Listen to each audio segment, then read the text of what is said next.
I also read this paper in Indonesia, and when I read the book the paper's about, I started to realize the limitations in the traditional Western intellectual traditions class, which teaches the traditional canon, and it should include more of Avicena and Averroes. Okay, when scholars talk Christian, Jew, Muslim, most of this paper is a summary of the book Ornament of the World: How Muslims, Jews, and Christians Created a Culture of Tolerance in Medieval Spain by Dr. Rosemarie Mennecal, professor of history at Yale University. I know enough about the Christian, Jewish, and Muslim tradition to know that the stories of the religious icons, the way they lived, and the kinds of critical situations they were in, could be analyzed through the categories of Aristotle. There's a basic agreement between all of these traditions on the nature of virtue and vice. Certainly there are some disagreements, but the largest disagreements are about the words used to describe a behavior or a situation, or the disagreements are due to a misapplication of a virtue or a misinterpretation of a text. Given that each tradition emerged from a particular cultural and historical milieu, it should be no surprise if they are somewhat different. The study of these traditions in light of Aristotle's virtues and vices leads to the striking realization that they have many similarities. The reason for the similarities, I argue in my work, is that Aristotle's position is based on the human condition. Although Aristotle certainly had biases, it's possible to critique Aristotle's biases in light of the human condition as he understood it. From what we know of Aristotle based on his own first principles, he should welcome such criticism and seek to refine his position in light of new information, whether about the natural world, women's intellectual capacities, or any other issue that stands out today as mistakes in Aristotle. Leaving such discussions to other scholars or to another time, this particular history of a culture of tolerance between Christians, Jews, and Muslims in southern Spain is important to me because this community translated Aristotle into Arabic and later into Latin. The community of toleration for many centuries used Aristotle as the bridge between the three different faith traditions. Scholars and intellectuals disagreed on many issues, as Dr. Mennecal points out, but the community as such provided access to the texts and to well-trained scholars who could maintain a long-standing tradition of sophisticated philosophical dialogue about the three religions and the bridges between them. Some of the most talented and well-trained scholars in that tradition used their education to promote intolerance, as Mennecal explains. They wrote sophisticated scholarly books that demonized one of the religions and deliberately created animosity between them. Exposure to these ideas has not always led to the universal recognition that they are more alike than different. Like every complex and long-standing intellectual history, well-trained scholars disagree and disagree profoundly. Those who want to gain insight from these intellectuals have to accept these disagreements and come to their own conclusions. Those who aspire to belong to the tradition of scholarship have to admit they are interpreting the text and applying them the way that seems most true to the author's intentions or most applicable to life as we live it today. This history is an excellent perspective from which to understand the importance of Indonesia and the scholarly community in Indonesia. Today, there are more scholars of Islam trained in Western graduate schools that focus on the intercultural and ecumenical aspects of Islam than anywhere else in the world. There are more in Indonesia than anywhere else in the world. These scholars are just beginning to produce work that is translated into English and available to scholars in the rest of the world. Indonesian scholars can benefit from knowing the history of the culture of toleration in southern Spain. This history should inspire them to persist in their work, knowing they are part of a very old and very important tradition, one that has for the most part created bridges between followers of the three religions of the book. Because this history has been developed and preserved by the translation of Aristotle, first into Arabic and then into Latin, Indonesian scholars should also want to learn about Aristotle and the ways his work can be applied today to promote interreligious dialogue and tolerance. Indonesia's founding document, Pancasila, makes this particularly important. If Aristotle was used to build bridges between the three religions of the book at times when the political and cultural climate, even in Spain, was deeply divided along religious lines, then Aristotle can be used today to build bridges between Indonesians who identify themselves religiously as Hindu, Buddhist, Confucian, Christian, or Muslim. Indonesians want to unify their own nation's many different cultural traditions.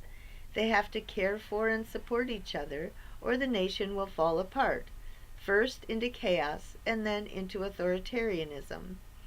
Aristotle's work can serve to further develop the interreligious dialogue within Indonesia, leading to more social cohesion. My own experience reinforces, in fact, what seems clear to me in theory. During my stay in Indonesia, I have spoken to audiences, both professors and students, who have PhDs in or are currently studying many different academic disciplines: business management, economics, theology, literature, Islam, scientific education, some education in general, some classes focus specifically on civic education, some on Islamic education, philosophy, scientific philosophy, Islamic law, English, a seminar on curriculum changes in Indonesian education, Islamic studies, and other more informal gatherings. I've spoken to audiences of different ages and degrees of professionalism: high school students attending Islamic boarding schools, undergraduate students who are majoring in many different fields, including the social sciences, psychology, sociology, anthropology, various humanities disciplines, the sciences, and business. I've spoken to graduate students, postgraduate students, and lecturers. I spoke at international seminars that focus on a topic of interest to all Indonesians, not just educators and students. The general public was invited to these seminars. One was on scientific education and how to give students a holistic education that includes both Islam and the sciences. Another was focused on terrorism, and where I used Aristotle to show how to educate an entire society so it can resist terrorism, both from within and from without. My lecture made clear, implicitly if not explicitly, that intolerant Islam distorts the human condition and undermines the way of life the God of every religious tradition wants us to live.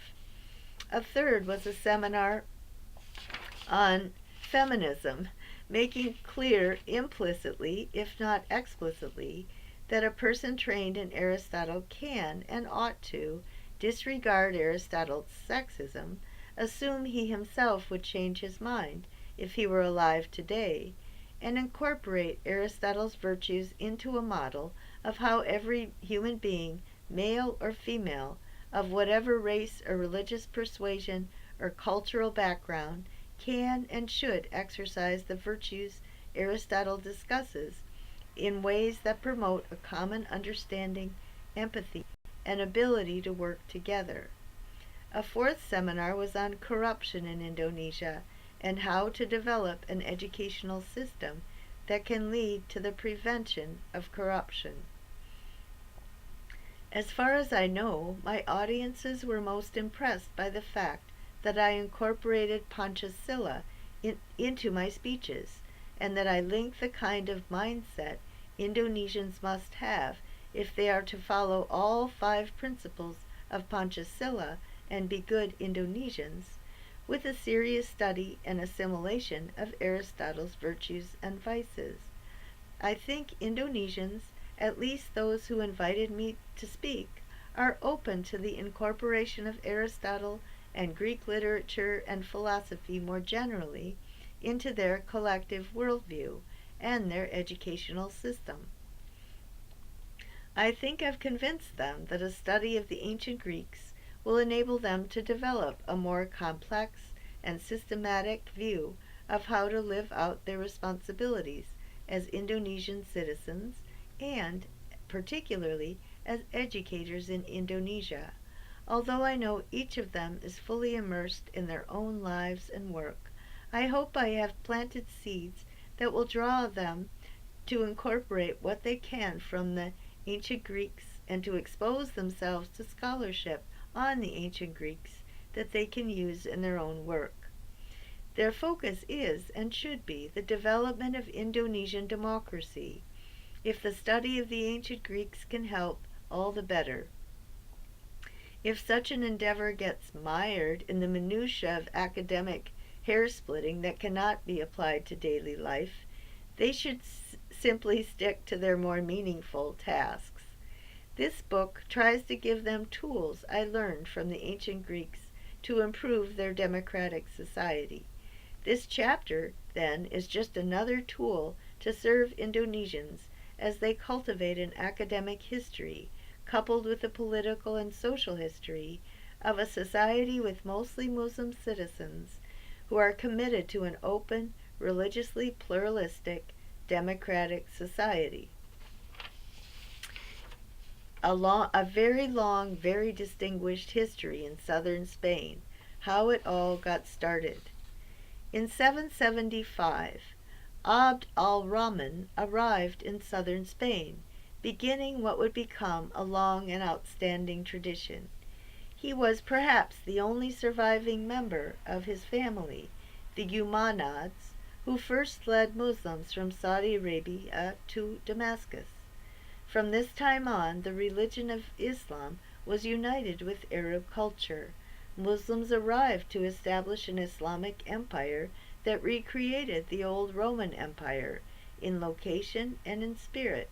Muslims assimilated and revived the indigenous cultures they controlled. Muslims at that time were for the most part culturally diverse, tolerant, and assimilationist. While in Damascus, the Abbasid family, claiming to be the rightful heirs to the House of Islam, killed their Umayyad rivals, all but Abd al-Rahman. Abd al-Rahman knew that Islam had expanded as far west as southern Spain. He knew Syrian Muslims were leading Muslim Berbers from Morocco to Spain in their quest to form a new Islamic empire. He chose to escape to the westernmost corner of the empire. Led by the Syrians, the Berbers established a thriving culture there. They initiated an economic revival based on planting new crops and using new techniques. They established new trade and travel routes, increasing their wealth. The area had been inhabited by Christians, Jews, and pagans. They rewarded those who converted to Islam with more opportunities for social mobility. Although they rejected paganism, they remembered and imitated Mohammed in their treatment of Jews and Christians.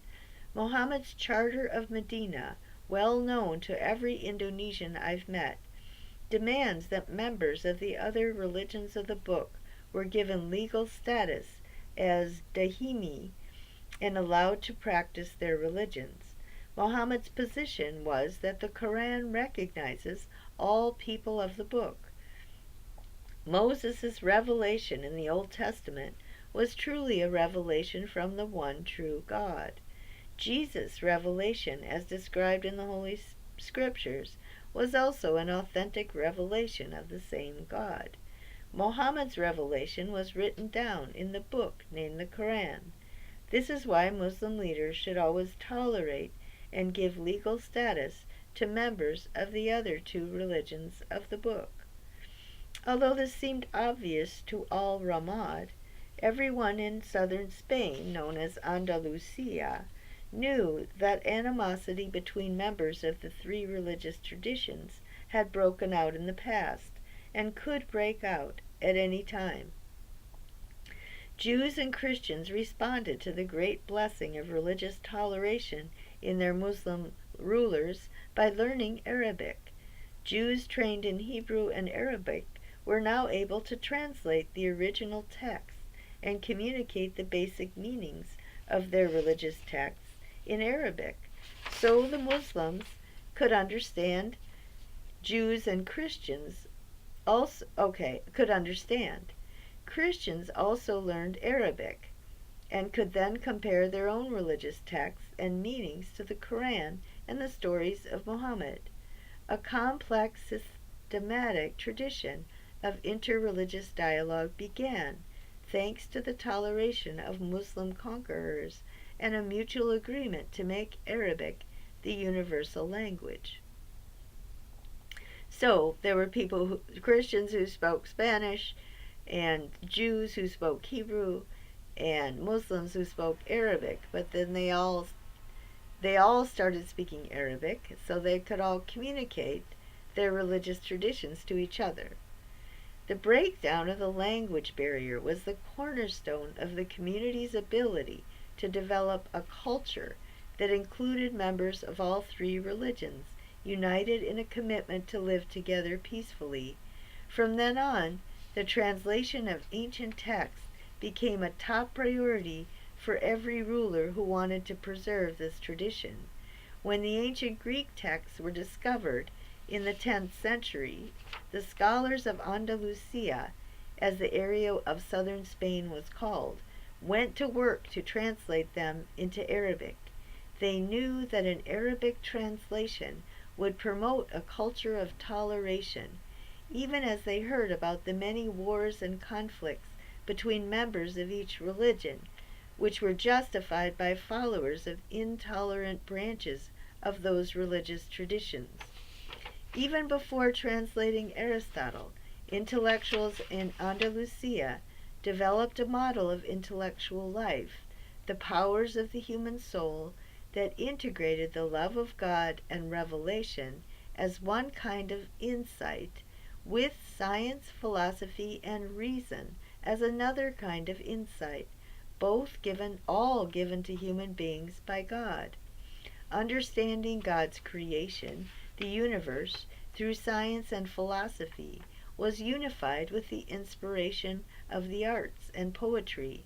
Muhammad was the paradigm of the greatest conduit of the revealed Word of God. He received the Quran from God in the form of a long, beautiful, emotionally inspiring poem. The Muslim pilgrimage to Mecca, one of the requirements of every Muslim, still includes poetry competitions. Poems are put onto gold banners and hung at the Black Rock. This tradition has been the source of poetic inspiration ever since then. It inspired what Menachal calls the tradition of ring songs in Andalusia. These poems mix old and new themes with both classical and vernacular language. Perhaps the most visibly obvious example of cultural assimilation in southern Spain is the horseshoe arches in their mosques. This form of architecture was assimilated from the Romans, pagan or not, to create an Arabic style still recognized throughout the world.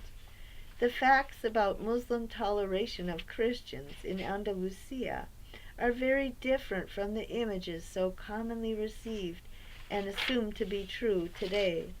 Certainly, incentives were in place to encourage Christians and Jews to convert to Islam, but no pressure was put on them to do so. They were not persecuted by leaders who were following both the letter and the spirit, because their leaders were following not only the letter but also the spirit of their laws and institutions. Toleration did not mean complete equality. Both Jews and Christians had to pay a special tax. Members of these two religions were not allowed to proselytize Muslims. They could not have public displays of their religion or build new churches. On the other hand, they were allowed to participate in all aspects of cultural life. Some were promoted to positions of high authority in the government.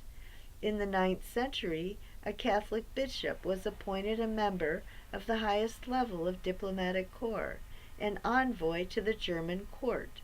From 912 to 961, Hasadi, a Jew, was the right-hand man to the ruler, Abd al-Rahman III. Both were trusted to represent their society to the rest of the world.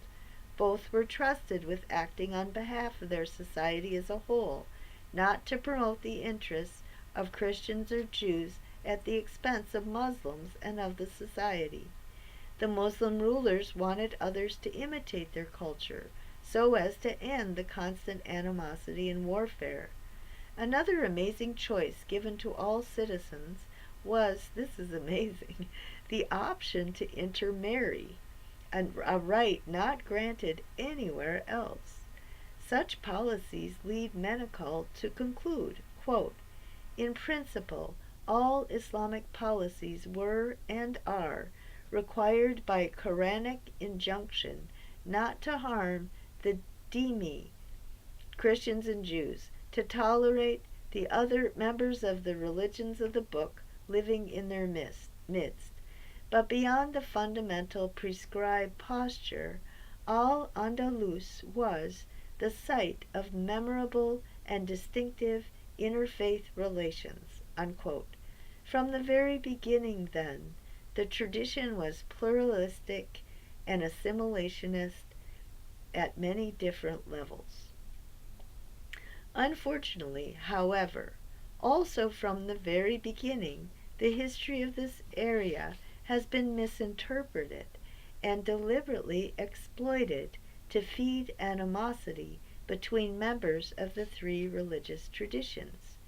Jews, for the most part, were happily assimilated because they knew how much they would be persecuted elsewhere and how much they'd been persecuted throughout their history. However, the Christians resented these relatively minor inequalities. Over many centuries, the story of Andalusia includes the story of the ways Christians deliberately distorted the history of the area and used those distortions to implant false stereotypes about Muslims. They set up a story of animosity between Christians and Muslims, supposedly based on the will of God. Clearly, conflicts between members of different religious traditions have always existed. They're based on politics, economics, and all aspects of culture, not just religious belief. Religion is often used to fuel animosities and to motivate people to risk their lives for a so-called holy cause, with the claim that they would experience happiness for eternity if they would only sign up and join the cause. Because of this great tradition of interfaith dialogue and scholarship, the stories that come out of this tradition that are used to support the very opposite point of view are particularly appalling and have done a great deal of harm. A tradition that should be used to continually support religious toleration has been severely distorted to support the opposite. The distortions began soon after the tradition started and have persisted ever since. Al-Rahman arrived in southern Spain because the Syrian Muslims were engaged in a mission to establish an empire, like the pagan Romans before them and the Christians would later on. Al-Rahman established an entirely different kind of culture, one that would prevent such continual warfare and animosity. After conquering southern Spain, the Syrians tried to expand to northern Europe. They failed. Charles Martel defeated them at the Battle of Tours. Martel was replaced by Pepin, and Pepin in turn by Charlemagne as King of France. Throughout this time, France was trying to expand south. Christians and Muslims were at war. Meanwhile, the tradition of interfaith dialogue and toleration was upheld by Abd al-Rahman. Because of the conflicts in the north, Muslims in the south became less tolerant. Al-Rahman did not tolerate Muslim intolerance and fought against those who tried to take over and establish an intolerant Muslim state. Al-Rahman also overpowered local tribal lords, always aiming to sustain a multicultural state that was strong because of its internal multiculturalism. However, local Muslim tribal leaders and other adherents to intolerant Islam, who were al-Rahman's rivals, appealed to Charlemagne for help. They agreed to fight with the French against al-Rahman, hoping to defeat al-Rahman and the French and set up their own kind of intolerant Islamic society. In 777, the French admitted defeat and began to pull out of northern Spain. While they were pulling back, they were brutally attacked by Basques, not Muslims, who lived in the Pyrenees. The Song of Roland claims that it was Muslims, not Basques, who committed these atrocities. The Song of Roland has fueled animosity between Christians and Muslims ever since. It was written. It was used to inspire Christians to join the Crusades and destroy the so-called infidels. It is even now used to support religious animosity between Christians and Jews. The Song of Roland portrays Muslims in a completely historically incorrect light. It includes layers and layers of distortion. It ignores the struggle within Islam between tolerant Muslims and intolerant Muslims. It ignores the great sacrifices al-Rahman made to preserve the culture he dedicated his life to developing and preserving. It gives an entirely false impression of the long history of the area. At the time, the culture of Andalusia was flourishing. Al-Rahman won the war. In 855, Paul Alvarez described the culture he was living in. Quote, "The Christians love to read the poems and romances of the Arabs. They study the Arab theologians and philosophers, not to refute them, but to form a correct and elegant Arabic. Where is the layman who now reads the Latin commentaries or the Holy Scriptures, or who studies the Gospels, prophets, or apostles?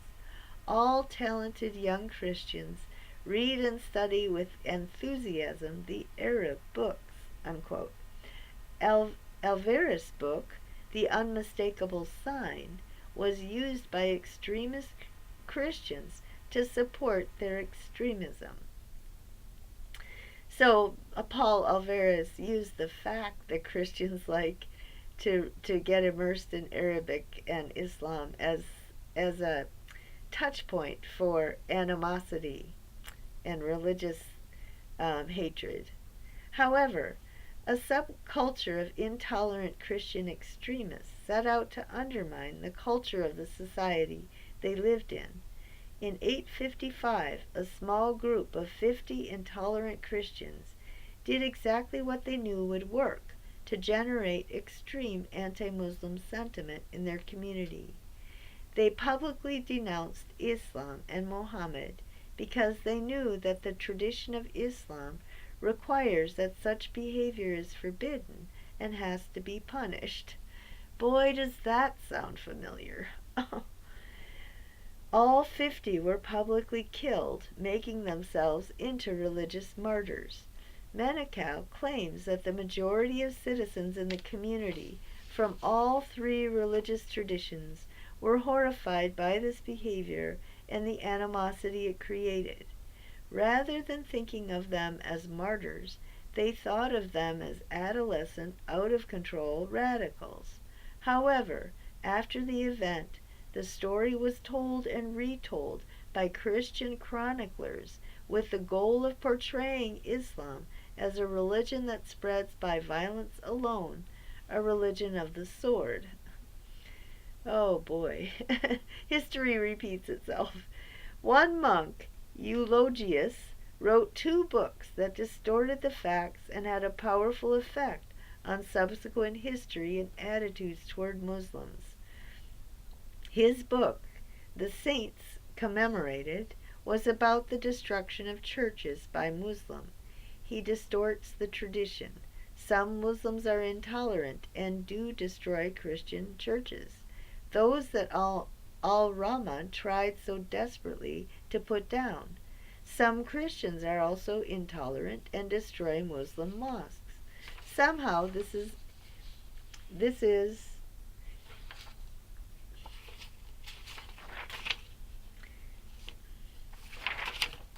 that was acceptable. Yet, those who wrote such distorted histories do not present Christianity as also a religion of the sword, even as these pseudo-Christians are behaving in exactly the ways they know will incite violence to promote their own religion. They commit the religious violence they accuse their enemies of committing and condemn their enemies for such behavior. That's called shadow projection in Jung and archetypal psychology, classic.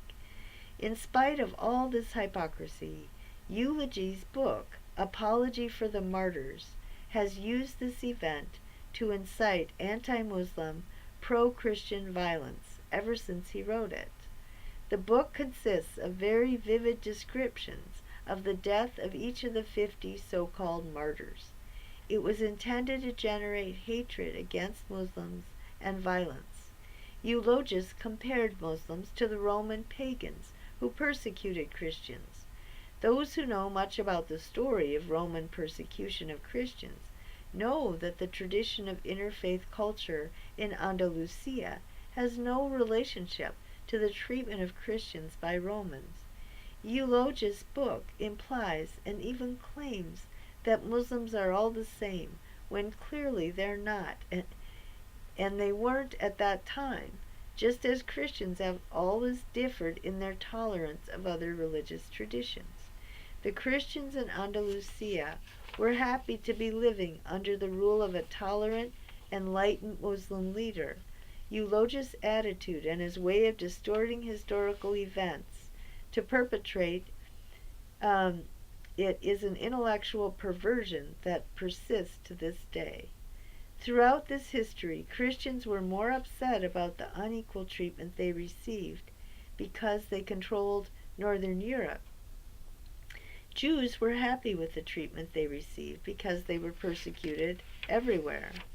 Unfortunately, or they were persecuted more everywhere else.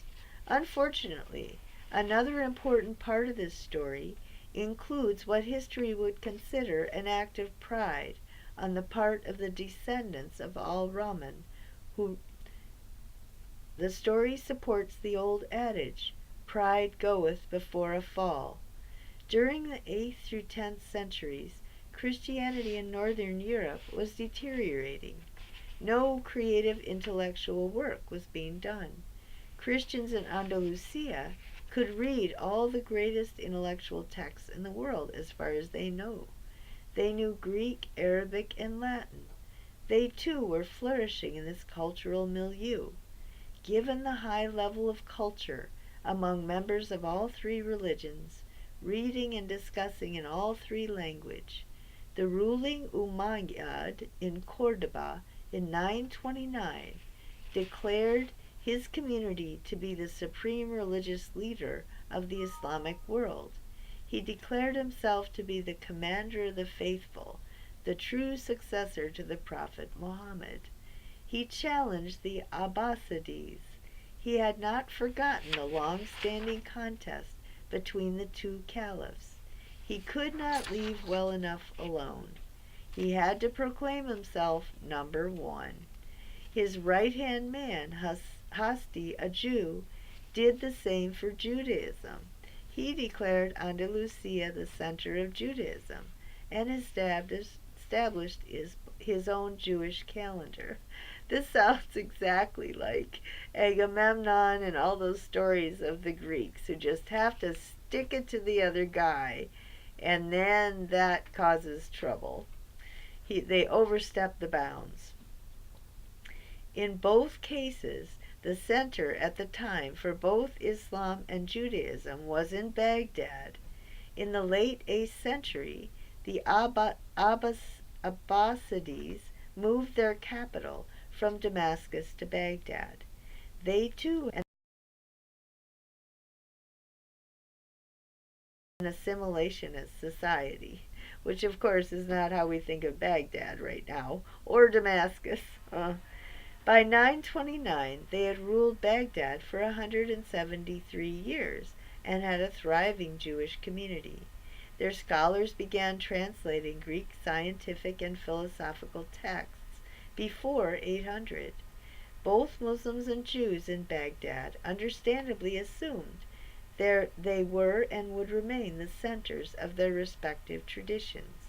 As soon as the Andalusians declared themselves number one, plans for their demise were made, plans that were successful in the long run, much to the great loss of everyone involved. Why did they have to do that? Certainly there were reasons for this proclamation. Cordoba had the largest library in the West, with over 400,000 volumes. There were 70 libraries in Cordoba alone. The religious lawyers were in constant contact with Baghdad and kept up with the latest trends in cultural development. They were committed to what they took was their greatest duty, to transmit their knowledge to the next generation, developing it further and then handing it over to the next generation with the mandate that they learn it and bring it to a higher level of development than they had gotten it. They developed the doctrine of the interplay and integration of all modes of knowledge by exercising all the powers of the soul, increasing scientific, philosophical, artistic, and all kinds of knowledge and art, always linking them together into one unified whole. They avoided animosity between all aspects of cultural and intellectual life. Religion versus religion, religions versus science, religion versus philosophy, art versus science, poetry versus religion, faith versus reason, etc. By 855, they had begun a long-term investment in a new translation project. Intellectuals from the Byzantine Empire in the north sent Greek-reading scholars to begin a new translation project of translating the Greek texts into Arabic. The story of the permanent decline of Andalusian culture is the story of how frail human institutions and traditions are. It's a story no one should forget. Abd al-Rahman III declared Andalusia the center of Islam in 929. He built the buildings he believed would confirm this view and inspire Muslims around the world to make southern Spain the place they would congregate to develop their religion in a thriving cultural context. In 936, he built a retreat center for himself and other dignitaries to come and congregate. His son, Al-Hakam II, expanded the mosque at Cordoba. He built a separate area for rulers to pray. He separated the rich from the poor, going against the teaching of Muhammad and every religious leader. The poor began to resent him and his elite class. Al-Hakam II had a son and expected to pass on this great tradition to the next in line, maintaining its long-standing standard of excellence. However, Al-Hakam II died when his son was only 11 years old. Either Al-Hakam II did not think he was going to die and did not take care of who would act as the chamberlain until his son came of age, or else he simply did not know the character of Al-Mansur, the man who took over. In either case, his arrogance or ignorance or denial were disastrous to all of his subjects and to their descendants. Al-Mansur was determined to take over power and to pass it on to his own children. As soon as he was given authority over Al-Hakam II's son, he put the boy in prison and kept him there for the entire 25 years of his dictatorship. The entire 25 years was given over to power struggles among the elite, with citizens taking different sides. He hired mercenary soldiers, Berbers from North Africa, to conquer Christians who tried to overthrow him. He either did not know or did not care that the Berbers were fanatical Muslims and treated non-Muslims brutally. Their brutal treatment of Christians became part of the now long-standing story of religious war and brutality between Muslims and Christians. The Berbers did not represent all Muslims. They were despised by the Muslims of Andalusia. They were given the power to treat Christians with impunity by a leader who was an illegitimate and wicked man, a usurper to the throne, a man who destroyed the tradition of toleration that was carefully nurtured and had thrived there for 2 centuries. Al-Mansur's sons took over power and created more power struggles. The people of Andalusia rebelled against them, creating a civil war. The Berbers took advantage of the internal collapse and sacked Cordoba in 1013. Andalusia was now divided between rich and poor from within, and between Berbers and Andalusians from without. These wars were wars between Muslims and Muslims. They led to internal decay and eventually a takeover by Christians in the north. Less than a century after Abd al-Rahman III, inheritor of a great tradition, proclaimed the superiority of his society based on the evidence as he knew it, his beloved culture in southern Spain was destroyed forever. By 1031, Spain was divided into 60 states that were constantly at war. Prominent, highly educated Jews immigrated to places that gave them positions of power and influence. Samuel the Nagrid, a Jew, became both prime minister and head of the Jews in Granada. He conquered smaller cities nearby and rebuilt the castle of La Alhambra, an icon of the old civilization. The political communities, called tariffs, were competing to be the cultural hubs in their areas. The center of culture was always considered to be poetry, following the model of the Quran. Educated Jews who all knew Arabic as well as Hebrew created a new form of Hebrew poetry. Ibn Nagrilla was one of the great poets following this new way of writing. His poetry imitated the Arab tradition. Instead of limiting Hebrew to readings in the Old Testament, the Torah and the Talmud, he brought Hebrew into the marketplace. He used the sacred language to write passionately about the lives and emotions of people in their daily lives.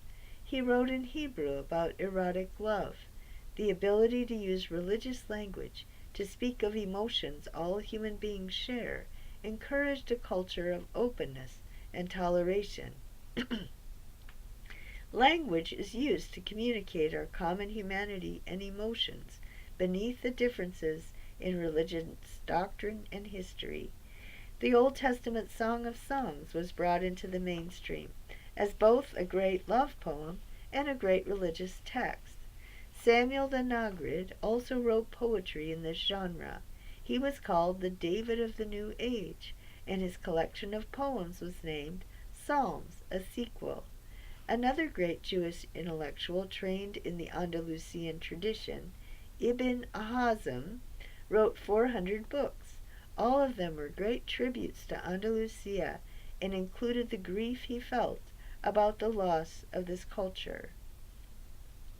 Meanwhile, Normans from the north were invading and expanding their own empire.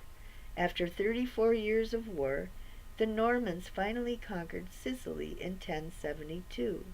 The culture they found there was one of the communities that fled Andalusia and then set up their own version of Andalusian culture there.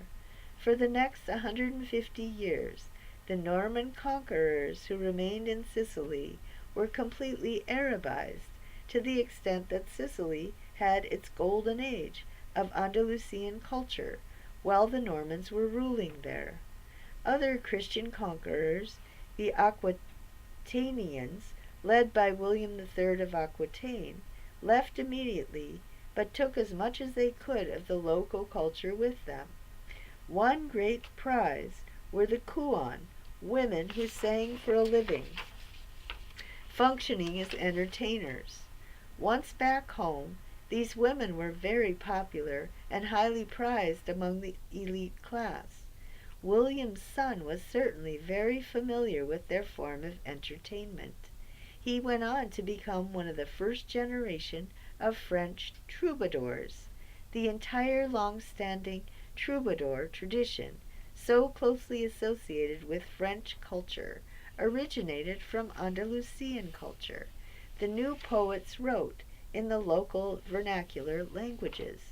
This particular integration of Andalusian culture with European culture linked Latin Christendom with Islamic Europe. The assumption of intolerance between Muslims and Christians once again was undermined by the descendants of the Andalusians. Okay, I'm going to break this talk into two parts, but it is amazing, and the theme is all about how much the roots of Western European culture have the Andalusian influence, which is a Muslim Islamic influence. And I certainly wish that I had known this, that I had learned this somewhere as an undergraduate, a graduate student. I have a PhD in philosophy with an emphasis on the Western canon, but never, I was 60 years old before I ever found this out. I was living in Indonesia on a Fulbright before a colleague gave me a book which gave me this information. So there's really something wrong with the educational system. Okay, so the next video will be the second half of this, which again has many startling connections.